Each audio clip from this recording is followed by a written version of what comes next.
Hello, everybody. Welcome to today's e-commerce explored webinar. We are back after a month off, and we're back with an epic topic where I tried to ram as much as possible into the title of this. So I'll tell you what the title is, and then I'll explain what we're actually going to be talking about. So this is all about using sustainability for growth, the role of products, returns, and recommerce. What that really means is that me and my guests, and you with your questions, are going to be discussing what you can do after the buy button to maximize profit, success, customer happiness, and sustainability impacts with your products, which is an interesting one because historically in e-commerce, well, they've bought, what do I care? We've bought, it's left the warehouse. What do I care? Well, increasingly we're discovering there's a huge untapped opportunity in customer retention, customer satisfaction, sustainability, so carbon reduction, etc., waste reduction, and also in generating more profits. So I'm really looking forward to getting into this because we have a phenomenal guest list for you. Now, confession time, Chloe may have made it a little bit harder than normal for our panelists to join us for this session. I might have done. There's gremlins everywhere at the moment. I seem to be being attacked by them. Anyway, the gremlins got the better of me. So we've only had a very, very quick offstage prep. So that's why I'm now kind of filling, whilst admitting my failings, whilst I try and find the script that tells me what I'm actually supposed to be saying to you all. Okay, cool. So done the intro, tick. Next thing is questions. So very cool. In somewhere near your screen, very close to where I am right now, there is a box where you can add questions. I think it's called the comments box. You can add your questions for us in here at any time, which clearly it's working because Edward, our resident webinar connoisseur, has already sent in a comment. Have I made them run the Krypton Factor? You are aging us all with that comment, Edward. The kids don't know what Krypton Factor is, and they are missing out. But anyway, comments are clearly working. So if you've got comments or questions for our panelists, ask them early via that chat functionality, okay? The sooner you ask them, the greater the chance there is that I will manage to fit them into this webinar. You all know I love the topics we're talking about today, so there is a very strong chance that I will fill it with questions. So I would love to ask your questions though, so do ask those early if you've got them, and feel free to give that box a test, that little comments box a test by letting us know where you're tuning in from and anything you're already thinking about in the world of products, returns, recommerce, sustainability, etc., because we love hearing from you. Okay, so that's the questions bit. What else do I need to tell you about? Oh, I need to say a huge thank you to ShipCycle, who are the sponsors of this webinar. ShipCycle are all about returns, global returns, clever returns, and with a side of recommerce as well. We're going to discover a lot more about that later on because we have the brilliant John from ShipCycle joining us on the panel. So we'll have plenty of that going on too. Right, you can find out more about ShipCycle and about our panelists somewhere on the page, somewhere down there on the page where you're viewing this. For now, though, let me tell you who our panelists are. She says, see, again, gremlins. Let me find the slide deck. There we go. So we have got, as I said, we've got John O'Brien from ShipCycle joining us, masters in returns, busy helping people with recommerce and very good at the global side of it all too. And then we've got Ryan Atkins from SalesCycle. I'll let Ryan tell you a bit more about what they do in a moment. And also Zoe Rowswell back on the webinar for at least the second, if not third time. And this time she's here to help us all in our world of recommerce. And she's from Tern Eco. And as Ryan has just told me, it should be SuperCycle, not SalesCycle, underneath his name. So let's get rid of that slide quickly and hide my embarrassment. And instead, let's get the real people who know how to spell their businesses correctly up on the screen. And I got Zoe's wrong as well. I mean, John, thank goodness we got yours right on the slide deck. What is going on today? Right, let's move on from Chloe's technical gremlins and inability to spell. And instead, let's meet all of you guys. John, love to come to you first. Tell us a bit about yourself, your background, and a bit more about your business, please. Well, I can assure you, thank you, Chloe. I can assure you that when it comes to e-commerce returns and global returns, not just domestic, we are the number one. So nobody beats us. So if I can just start with that. that'll lay the groundwork to move forward. So in terms of our product range, we've been around since the .com environment. So we morphed out of that, as you can see from our website and other things, that we contribute a lot to the sustainability of our program and returns management. We're not just a label printer. We are totally engrossed and committed to sustainability, managing that process, ensuring that our clients gain substantially from that. And that is our sole aim, really, is to make it a global program. We operate in both the USA, Canada, Australia, Europe, UK, obviously, and we've got all the bases covered for that returns. So we'll get into the Recommerce side of it shortly and further conversations. But yes, we do have the pedigree. Yes, we do have the experience, and we're global based on our cloud-based program. So you can join anywhere in the world.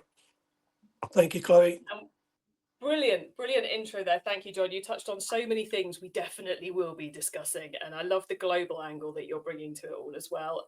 Ryan, just because you're muted, I'm going to come to you next, force you to unmute. Please let us know a bit more about you and let's get the name right this time, SuperCycle. Thank you. So one of the founders here at SuperCycle, we're a native to Shopify circular commerce platform. So rental, resale, and products as a service as part of your existing technology stack. I guess kind of what brought me here, my background is I spent about 10 years helping some of the biggest brands on Shopify launch, and two things became very apparent to me. One, the only way they could grow their business was to manufacture more products and sell more products. And when that's your only path to growth, some of the incentives start to become a little bit perverse. And I feel like I was part of those perverse incentives. And secondly, increasingly their customers were becoming their competitors, selling their products to each other on Vinted and eBay. So we launched ShipCycle to address both of those and allow merchants to capture as much revenue from the manufacturing that they complete.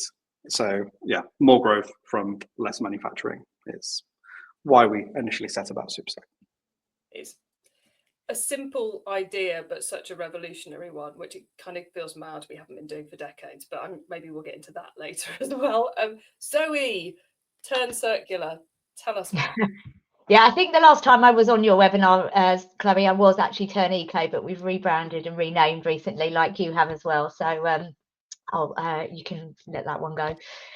So I'm Zoe. I'm one of the co-founders of Tern. I have worked in retail and digital for a very long time, helping brands and retailers such as Topshop, Urban Outfitters, Jimmy Choo, through what we term the last cycle of retail disruption, which was the rise of eCommerce, and I've done some, fun things in my time in that space. But for the last 5 years, have been leveraging that kind of knowledge and experience in the digital space to a slightly more purposeful manner, much in a similar sort of vein to Ryan's, having been responsible for selling a lot of clothing and putting it out there in the market, and recognizing that customers were changing, the world was changing, that there was a lot of product that was going to waste, and seeing the growth of secondhand online, recognizing that there's an ability and opportunity for brands and retailers to play in that space themselves, and that there wasn't really anything out there that allowed them to operate circular retail easily and at scale. And that's really what we do at Tern. So Tern is white label circular retail software platform. We enable brands and retailers to own and operate circular retail programs, from take back to resale, repairs, upcycling, recycling, donation. It's a really flexible platform that allows brands and retailers to run the programs that are right for their businesses, their product types, their customers, but own the program and own the customer. And to Ryan's point about growth, own the revenue opportunity that comes from these new revenue streams. There you go, everyone. A lot just from the intros that we could be talking about in this session. So if something one of our guests has said has got you going, yes, I need to know more about that, has got you spinning off an idea, then do get those questions into the comment box ASAP, so as I have time to get them asked for you. For now, though, we are going to go on to how we like to run these sessions. Is rather than going straight into Q&A, I like to put a couple of statements up to see what our guests think about them. And the first one I'd like to do today is really, really wide, because let's stay mega wide at this point in time. You've all got interest in product and kind of the post-buy button, the circular elements of things. But I'd love to know where you're seeing brands. I'd love you to complete this sentence. Where are you seeing brands make the biggest success and sustainability wins? So where are they making changes to their business that tick both the sustainability and the profit/growth boxes? Who fancies coming in on this one first? So are you scratching your head because you're still trying to remember, or are you ready to go? No. No. Yeah, I'm happy to answer first. The thing is with the word sustainability is it's extremely broad, and retail, sustainability in retail is also extremely broad, because, you know, if you run a retail business, sustainability covers everything from, you know, in-store furniture and hangers and marketing collateral to your head office, you know, water supply and electricity supply and, you know, photocopier ink and, you know, and then let's talk about e-commerce and your packaging and your delivery methods. It's so broad, it can be a bit overwhelming. I think there's not a specific kind of example, but where I see the most success is where sustainability is a core intrinsic value within the business, and that everyone understands what journey that business is on and plays their part in delivering against it. And that doesn't mean that they're perfect and they're ticking every box, because there's a lot of boxes to be ticked in order to get to, you know, true net zero or circularity or sustainability, whatever that goal is. But it really needs to be inherent in the business and fully embraced, because otherwise there's always going to be another priority or something that's more financially rewarding, or, you know, or perceived to be financially rewarding. So yeah, that's my win is I think that's a great answer, because if you look at the stats on B Corps versus other businesses, the B Corps are growing faster than the average business. So when you've got like it properly at the core of the business, it's clearly good for business and good for the planet. So I'll take that answer, Zoe. I think that's a great answer. Ryan, your take on this one? Would you go with that all-encompassing, or would you offer something else? So I think we're talking about the biggest win now. This isn't the win that I'm most excited by, but I think it's where I'm seeing immediate validation for embracing circular models, which is just simply putting returned product, which is in a not new condition. You, at the moment, are putting that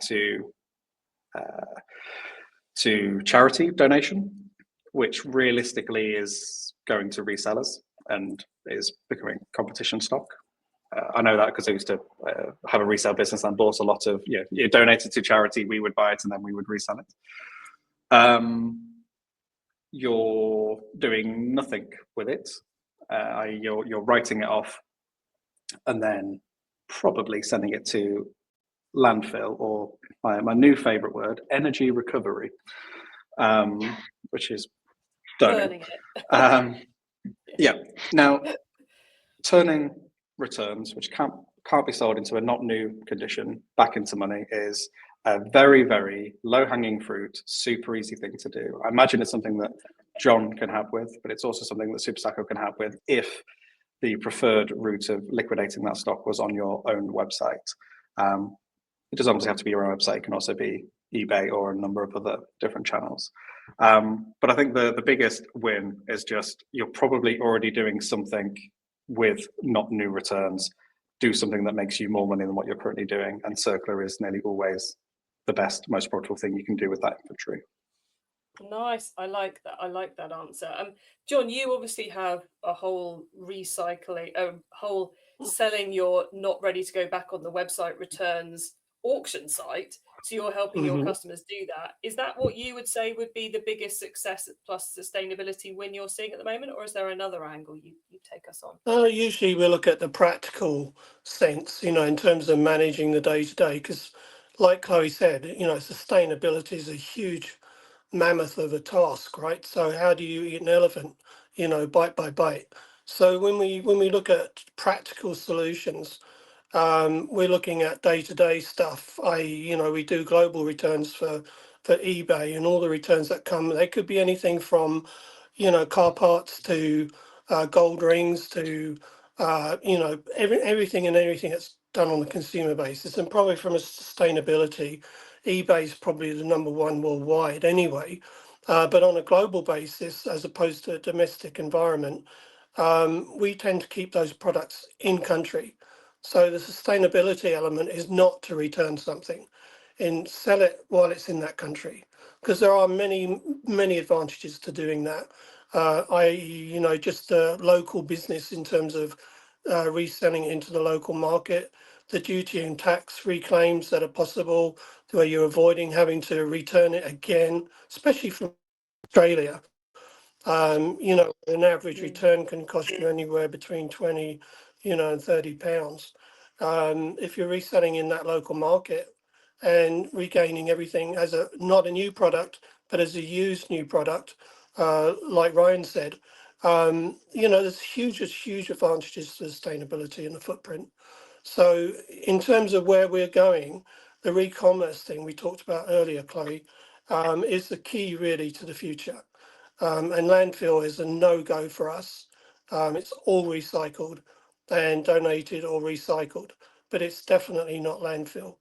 So go for anything that you can do to make it sustainable from day one. And this goes for the manufacturers as well, but I think we're touching on that after, so I won't go into that right now.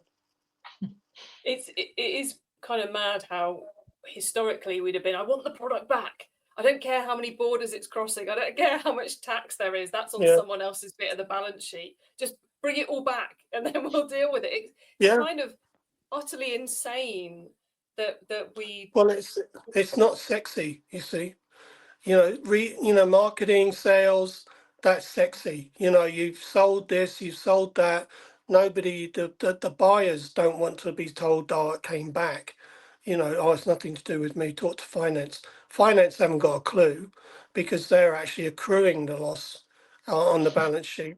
But it's a bottom line cost. It's a real cost to the business.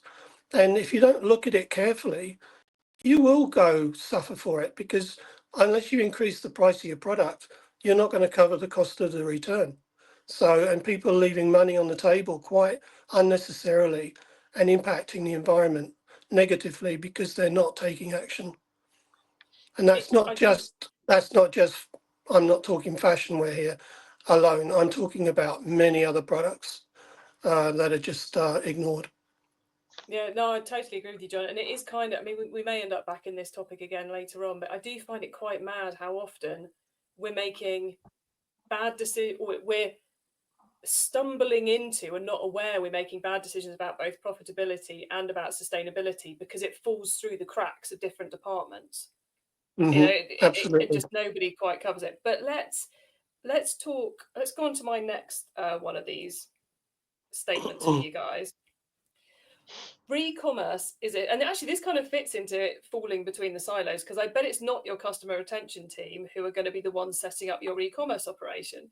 But Recommerce is proving to be a huge win for customer retention rather than customer acquisition. Now, Zoe, I'm going to come to you first on this one again, because you were the first person who tipped me off about this. So I'm guessing you're going to agree with it.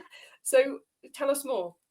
Well, I actually would argue that it does both, and for a variety of reasons. So it's probably easier if I give you like some examples of why.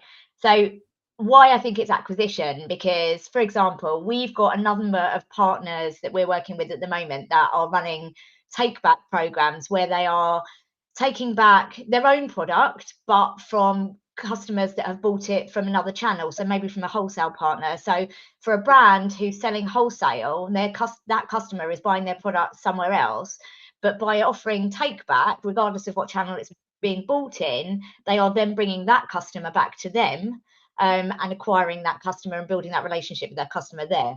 We've also got some other partners that are taking back other brands' products as part of their take back program. So it's much broader. And again, acquisition. So that customer might have bought, brand A from somewhere else, but you as brand B will take it back, give them some credit for that, and then they're now a customer of yours. And then if you're offering resale on your site, it's also an acquisition opportunity, because that customer, that buying secondhand might have been buying your product secondhand but somewhere else before, but now they can come directly to you.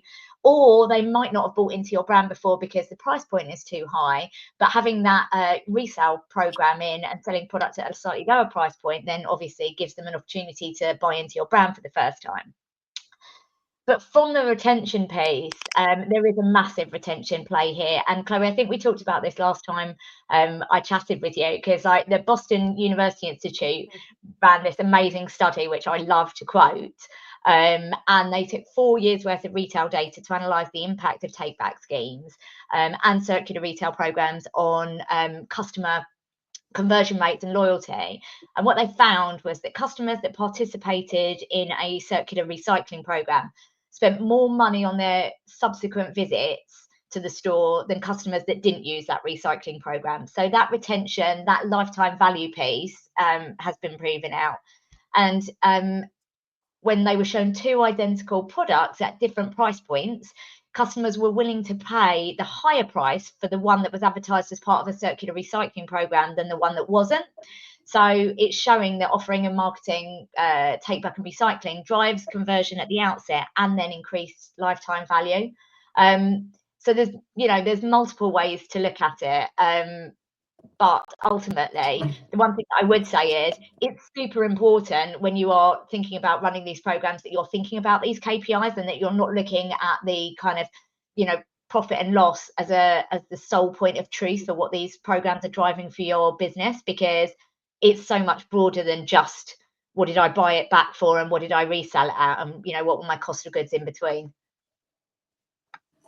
We could all tell just how passionate you are about that report and those insights there. It was just I literally could have commissioned it myself. It's brilliant. But I just 4 years worth of retail data, it's quite a lot, and it proves out the case that that there is long-term value in running these programs that are outside of that simple P&L. But I think the industry actually is lacking data and proof points and that validation of how these programs can help you grow your business. And I think that's something that we're definitely looking to try and address, which is how can we showcase what we're doing with partners to give more confidence and understanding of what they can actually drive for your business.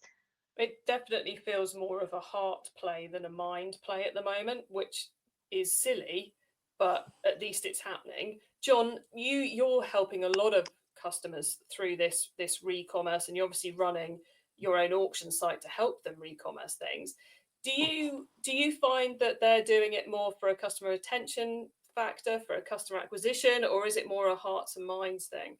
A hearts and minds thing, even. I think for some e-tailers and retailers, I think probably, like Zoe said, if you've got a bricks and mortar store and you can get those footprints back into your store to resell or take back items, I think that's marvelous.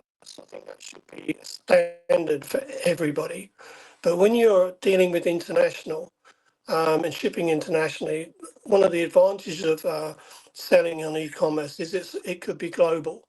So you might not have a store in Australia or India or China, but you could be selling to those places.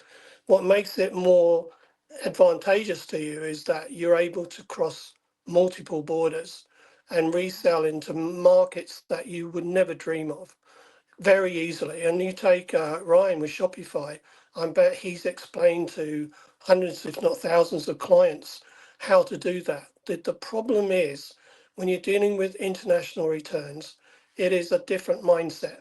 So companies like eBay and companies that resell product, I won't go into all of them, but they do a fabulous job in managing that process internally. It's not easy. It is not easy. It's very complex. And when you're reselling those items on the marketplace or on an auction site, even stock that we bought into the system that is old stock, old advantage, they want to resell it. We buy it off them, we resell it, we put it back into the marketplace, we break it down, we take all the pictures, we take all the attributes of that product. It's quite complex. And then when you get into used products, like a used car product, for instance, and you want that recycled, and really and truthfully, the amount of garbage that's thrown into the landfill and stuff which is beyond fashion. Most people think fashion is the worst. It's not. It's all the other stuff that combines to that. So when we looked at it and said we've got to find a solution to this, investment is a lot of John, money. It's not something you can just do overnight. Sorry, I'll keep going on if you like. No, it's good. It's good. Your audio went a bit. That was the only reason I was jumping in. Oh, It went a okay. little bit, but not just a little bit crunchy. We could still just about What hear you. was the best thing that you lost? Well, there's a question. let me get the crazy brain working, and I might come up with that. Yeah. Okay. So Ryan, your take on it? Are you finding people are wanting, your customers are wanting to implement Recommerce because it's retention, it's about acquisition, it's about the heart? What is it that your customers are choosing to start doing Recommerce because of? That they have product which is not new that they can make money from, and how do we turn this back into money? I think is the primary and main driver, especially when they're losing customers to their own customers selling products to each other. Now, acquisition and retention, I kind of echo what Zoe was saying. The reports certainly do suggest I buy a product and then I trade that product back in again for store credit, and I will spend more than the store credit that I am given on buying new product. The report suggests that happens, but also you can enforce that. You bought it for £300, I'll give you £100 store credit back, but there is a minimum spend on that store credit which I'm giving you back. So if you want to set guardrails on making sure that a trade-in turns into more revenue, you can do that. I'm not saying it'll be wildly popular, but it is something technically which is possible. I'd also argue if you buy something and trade it back in again, you've incurred a cost to have something for the period of time which it's valuable and useful to you. Looks and smells an awful lot like rental to me, which kind of brings me on to my... I wouldn't disagree. We often talk about take back and resale as slow rental, actually, because it's not dissimilar. And that's, I certainly see that from a retention perspective. Give me access to your products, let me incur a cost for having access to those products, and let me keep accessing new products from you. Sometimes I'll access them until the product is retired because I've worn it, or I no longer want to wear it, so let me trade it back in and swap it for something which I do want. And that could be trade in and resale. But it can also be rental. I think that's where the acquisition boost can come in for me. If you give me additional optionality on the product page, I either want to commit to buying that dress at full RRP today, right now, and 1% of customers are currently doing that on your e-commerce website. You have a 1% conversion rate. The other 99%, give them additional options. I don't want to commit to owning that product right now, but actually I do want it for that wedding I'm going to this weekend. Or, do I want to commit £2,000 to a Peloton, or do I want to subscribe to it for a few months and see if I actually get used out of it, see if it actually fits in with my life or not, and take away that kind of risk of buyer's remorse by giving me a rental or a subscription or a product as a service option. If you give customers more optionality for how they can access your product, you'll convert more of the visitors to your brand, to your website, to your products.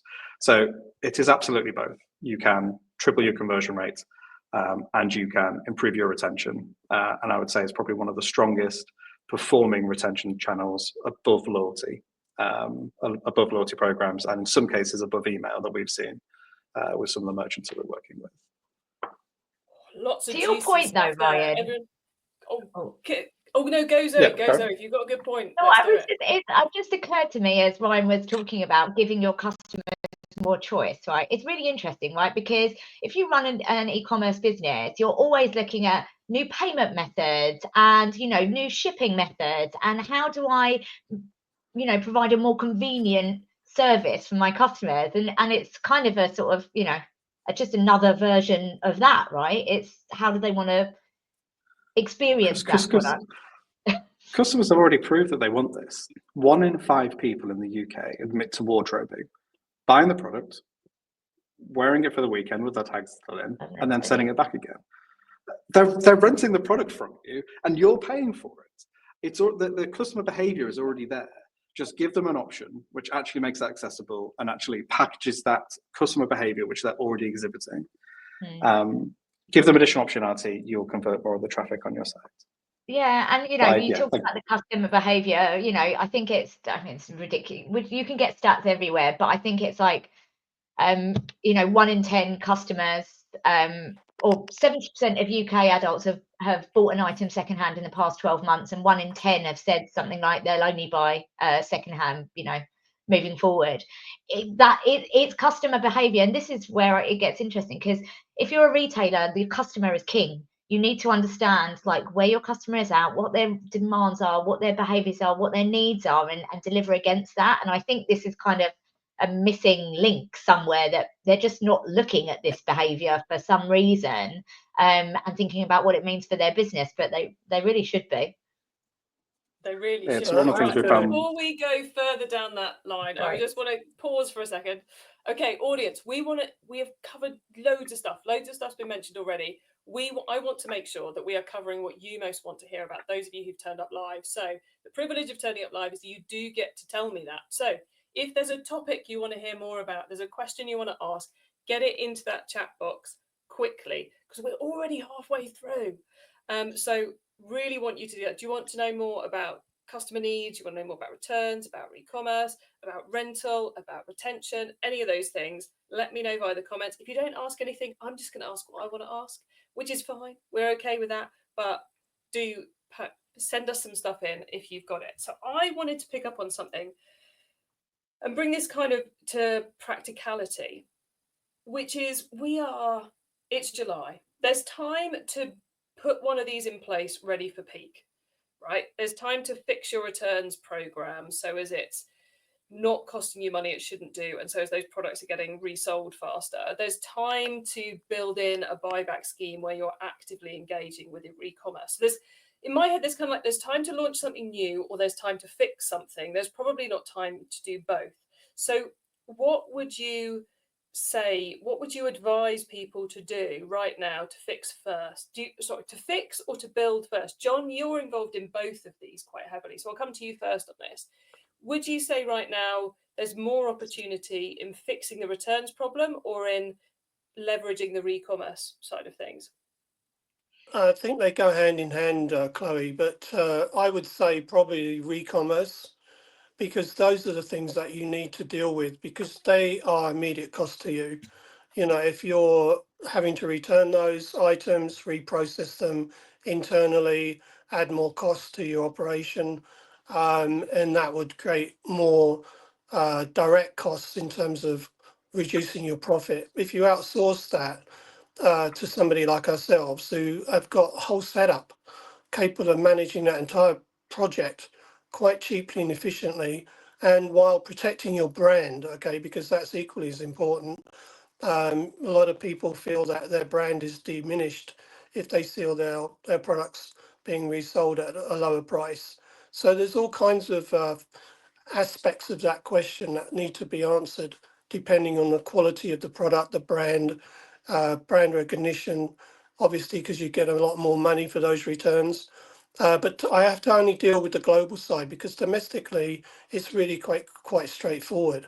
Your cost to return is quite small in terms of shipping and the processing of that. Most companies that are in e-tail or retail have the capability of managing their returns either indirectly or directly themselves. And that goes back to what Zoe said before in terms of returning back to store and getting credits, like Ryan said.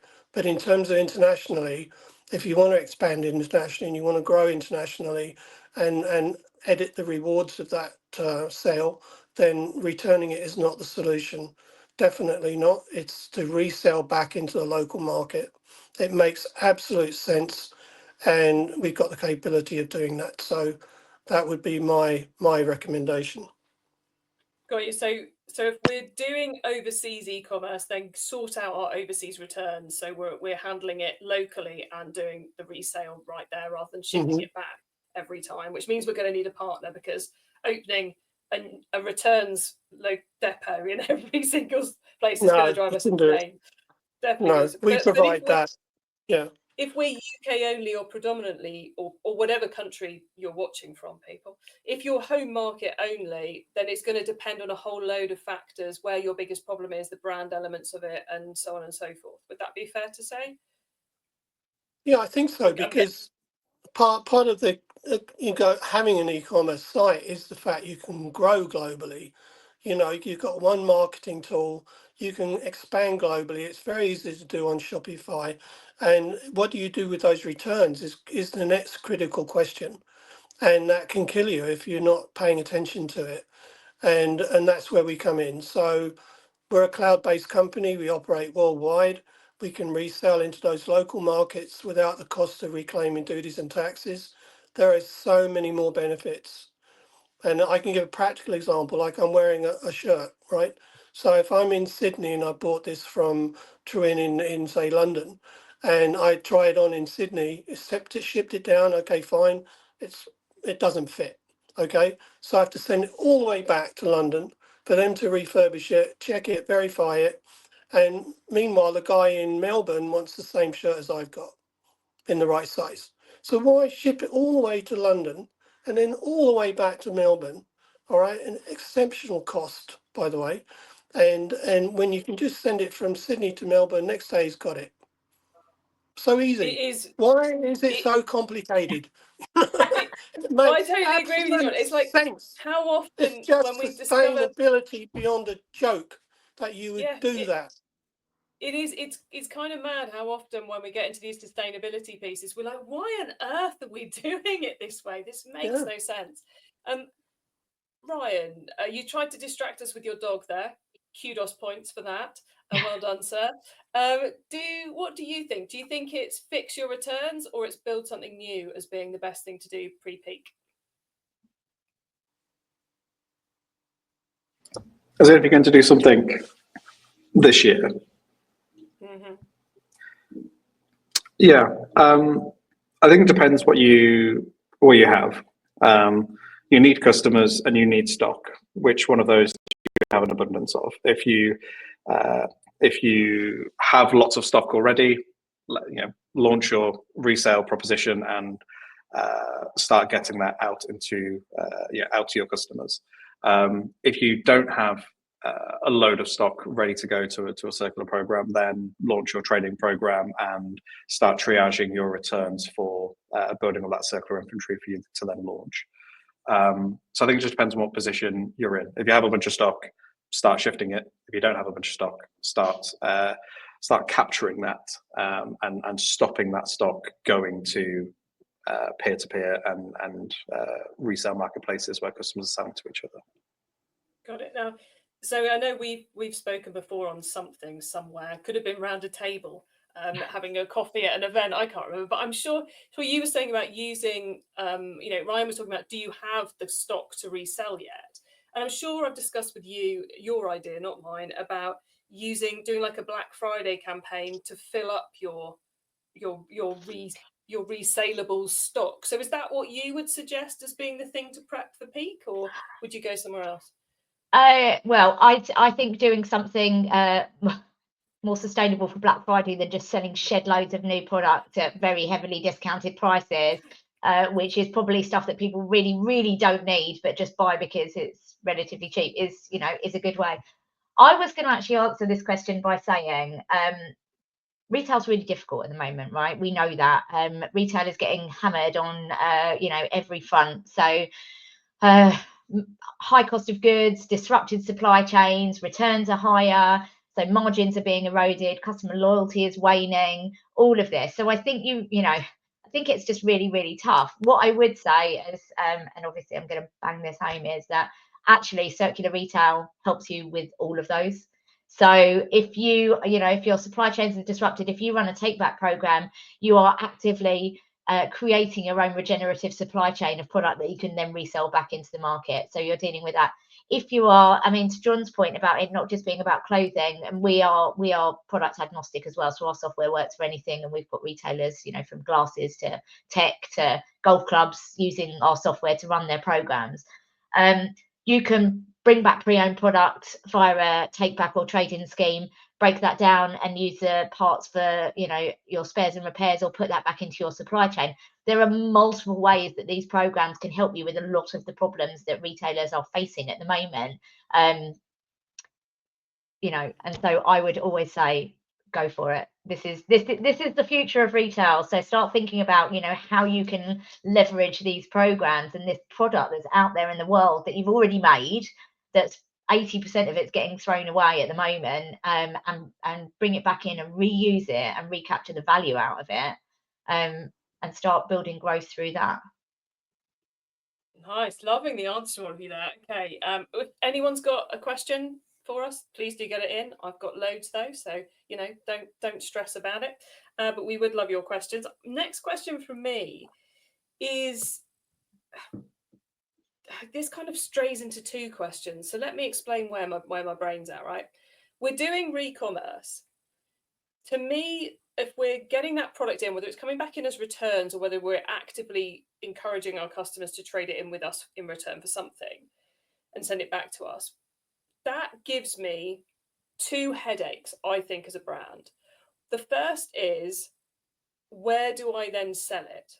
If I'm a high-end luxury brand, I might sneak it out via an eBay store rather than do it on my own website. Or I might be like, this is, as we've been saying here, this is a new income stream, I want to do it on my own site. So should you go, do I do my Recommerce on my site or off my site? Which then very quickly leads me into, this product I'm happy to sell secondhand on my own site. This product I am not happy to sell secondhand on my own site, because maybe it's got a mark on it, or there's a threshold at which I'm not happy selling it myself. How do I do that? So kind of the two conundrums I would imagine a brand is having around the Recommerce piece is, one, where do I choose to sell these goods? And two, how do I grade the goods and have a strategy for where they go at different points? And then to the point where something's come back in and nobody's ever going to want to buy that. And as John was saying earlier about how we want to make sure we're taking that to recycling. So how do we tackle those two big questions, which I think are completely and utterly interlinked? And I don't mind who wants to answer this. I'll take whoever's ready to tackle it, because I know it's a big question.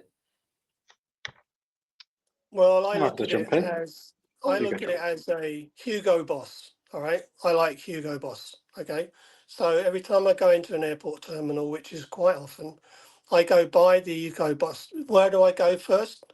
I look at the front bit, then I look at the back bit, because the back bit is where they have all the non-sellable items. They haven't sold it yet, but they've got to get it out. They could actually be returns, replaced. All right, so most companies that I've worked with have, like, next to Rebag program with I think it's Bloomingdale's, started up. But they're separate sites, so they're not like a store. If you've got a site, you can resell it under a different name using the same similar name, but click on this site if you want to buy our used or old stock items. That's simple for them to do. They already have it in the warehouse. They already got it inventoried. They've already paid for it. They've got to get rid of it because it's costing them so much money in storage and handling, and it's unsellable. So the first thing they should do is get it out of their yard. Don't store it. Piles are gone into warehouses where they're stacked full of pallets of unsold items because nobody makes the decision. So here's the solution.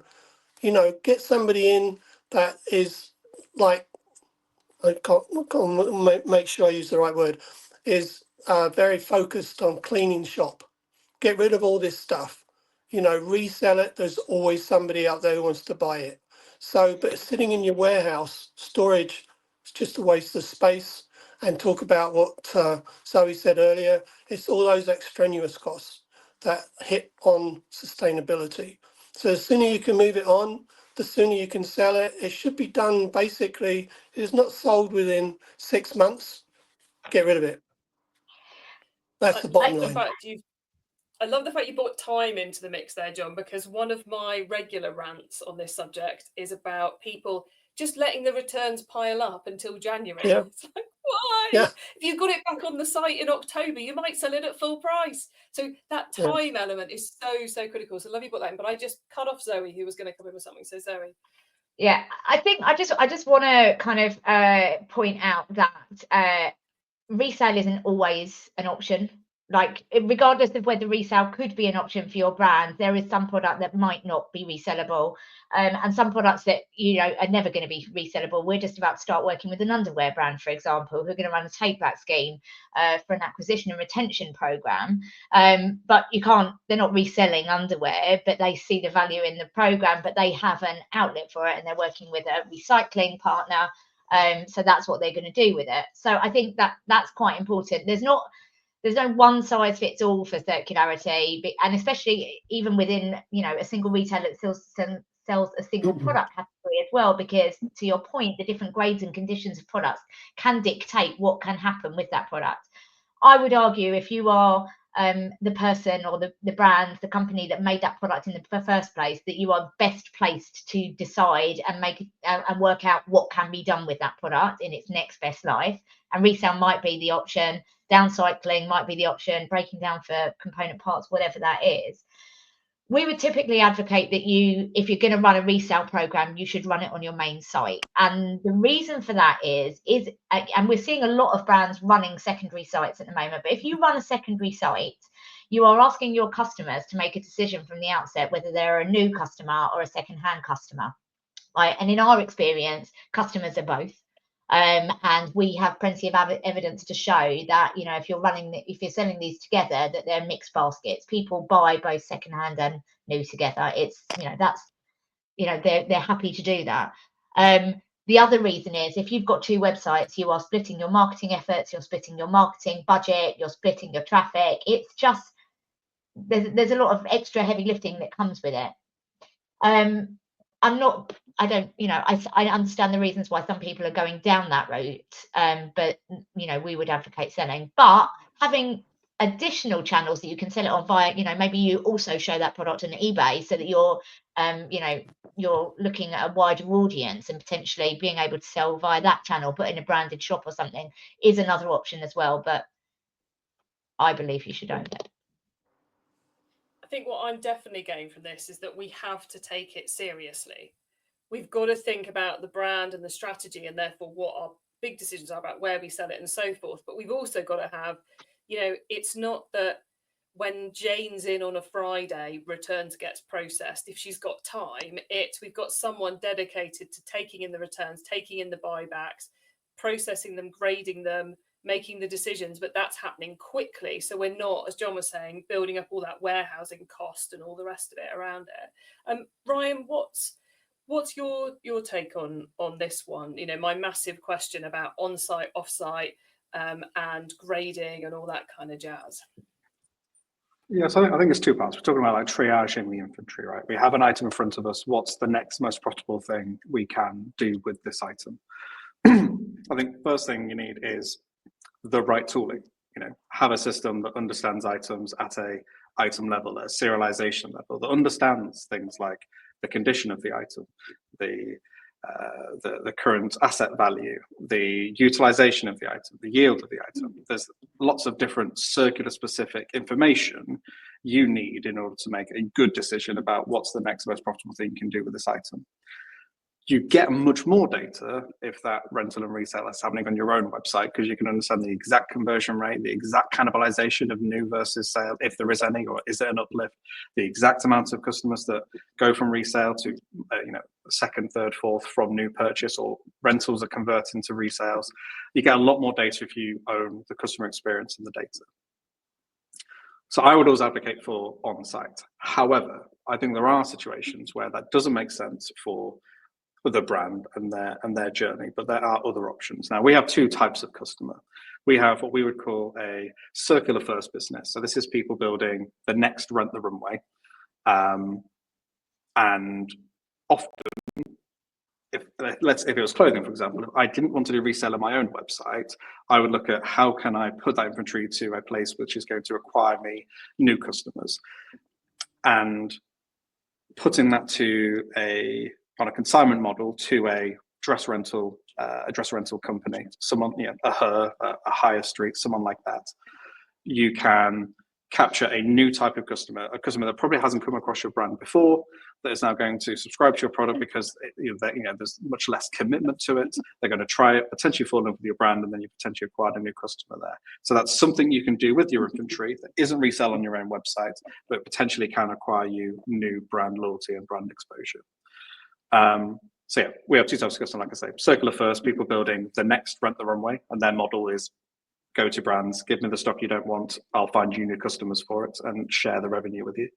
And then secondly, brands themselves launching circular alongside linear in mixed product pages, mixed carts. So yeah, have the right tooling and work out what your rules are, and then if you have the right tooling, you can triage the products to match what those rules are. This goes on my own website, this goes to consignment, this goes to eBay, this goes to fiber recycling. Nice, love it. Right, we have come to the final question of the webinar, which I've managed to time it, so you've each got like a couple of minutes to answer this one, should you want it. You can give me a one-liner though, if you want to do a one-liner. And this question is, we have covered a lot today, given our audience a lot to be thinking about, but if you were them, what would you advise them to be the one key thing they take away from this webinar? It could be to double down on something we've already talked about, or it might be you want to throw something else into the mix. So what's your takeaway? And John, I'm going to come to you first and give you first stab at this if you want. What would your final thought be? I would say categorically, Recommerce, resell, give it to the people that know how to do it, can do it effectively, efficiently, sustainability wise, rather than try and do it in-house. Because like I said, you just pile up stuff in your warehouse, it never goes anywhere, and eventually somebody says clear it out, and you've wasted some money. So I think from a sustainability point of view, from a user point of view, Recommerce everything and give it to us, and we'll take care of it for you, and then we'll pay you for it. Even better. Even better. The low effort route. Love it. Thank you, John. You're welcome. Okay, Ryan, what's your final takeaway for everybody? I think it's with any of these things. If you're rolling out any new program, you're constantly looking at initiatives of how can I drive new customer acquisition? How can I convert more of those customers? How can I increase the average order value? How can I increase the lifetime value? How can I reduce my cost of operations and reduce my cost? Whatever path you look at, whatever your current objective, I promise you that all paths lead to circular, and there is a part of circular which addresses whatever commercial goal that you're currently looking to look at. And it's very accessible. There are, this wasn't the case a year ago, but you've got platforms like SuperCycle, like Tern. You have a number of now service providers that can make this easy to do something. Start, see what the data says, and then ramp up in the same way you did with eCommerce 10 years ago. The new dawn is circular. Start, iterate, and expand based on the data that and what's working for you. Nice, thank you, Ryan. Zoe, last but not least. Well, Ryan's basically just stolen my speech, so but good. We're very aligned, and obviously we're both kind of committed to the mission of changing retail. I was going to say circular retail is your growth strategy. To Ryan's point, it addresses every challenge, every objective, every kind of growth strategy initiative that you are trying to deliver for your business. You know, you don't have to have it doesn't have to be all singing or dancing to start with. You do, you know, to Ryan's point, start somewhere, pick a customer group, pick a particular product category, test and trial. The data is what gets me really excited about this. You get so much rich data about customer behavior, customer lifecycle, product durability, wear and tear, that you can then build back into your product manufacturing and design. It's just such a rich data set that can help you grow your business in every single aspect, but you have to get started. Love that. Well, thank you all for being brilliant. Those of you watching live, those of you catching the replay, I am pretty sure that all three of our guests would be more than happy for you to get in contact with them. You should find links to their LinkedIn underneath this video somewhere and their website. So do go get in contact with them if you want to explore this further for your business, which you should. It's the future. Okay, let's let them go and relax backstage. Thank you, everybody. Let me bring this up to tell you what's going to be happening next. Actually, no, before that, also need to just do final thank you to our guest and also do a thank you to John and the team at ShipCycle, who were very kindly the sponsors for this one. So you can find out more about them at shipcycle.co.uk. Okay, so we will be doing this again in September. Yes, we're taking another month off. We're going to be taking August off because, well, quite frankly, it's August, isn't it? So we're not going to be doing a webinar in August, but we will be back in September for our annual dive into Black Friday and peak success. What do you need to do? What do you need to know about? How can you maximize your margins, maximize your sales, etc., etc. So that's happening on the 17th of September. And then on the 1st of October, we will be doing the third in our series of peak stuff, of which this was kind of the first. I'm claiming it as the first, which is Winning Peak Profits, AI and Automation. Yes, what should you be automating? How should you be using AI to drive your performance this coming peak season? You can sign up for those right now at webinar.ecommerceexplored.com. You may already be signed up, but do go and check. And you can also, or you may also notice there, we have guest slots, TBC. So if you're interested in being a guest for one of these webinars, then just click on the link above, the link in the header of the website you're currently on, which says something like Get Involved. If you click there, you can apply to be one of our future guests. And it's going to be a couple of weeks until we finalise those lineups. So there is every opportunity. It could be you. Anyway, everybody, thank you so much for tuning in to this session all about sustainability, Recommerce, returns. We've given you a lot to think about, so I hope it really helps you improve your business. Thanks so much for being here.